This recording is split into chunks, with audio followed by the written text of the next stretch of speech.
da hypertext markup language zamanê nîşandanê hypernivîsar HTML zamanekî nîşandanî bona nîşankirinê rûpela weban bi çêkirinê hypernivîsar û agahiyên wan din di navê gerokek webê ye.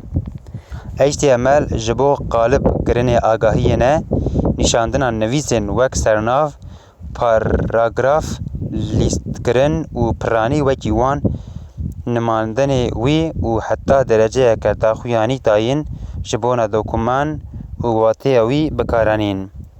Qalibê gramerê HTMLê HTML-DTD ye û bona karanîna rêzên SGML hat avakirin. Dema ku tu li vê derê dibîne li ser bernameya me enter URL here. Ez tiştekî ez dixwazim hûn jî li vê derê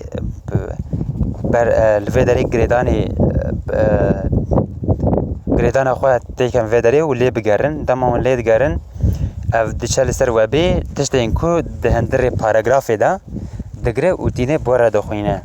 Hin caran ez bi vî hesabê dikim, lê aniha ez tekstê direkt dixwînim.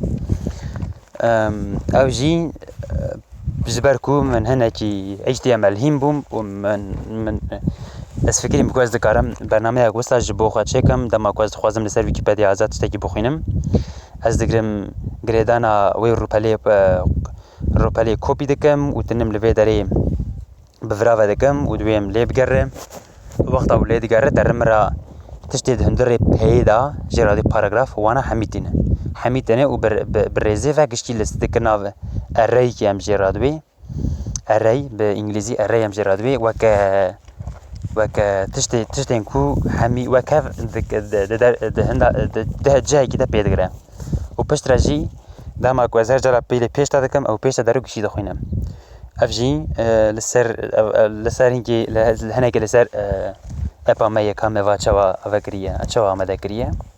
Ew qas. Dem vê jî di vir de bixedînin.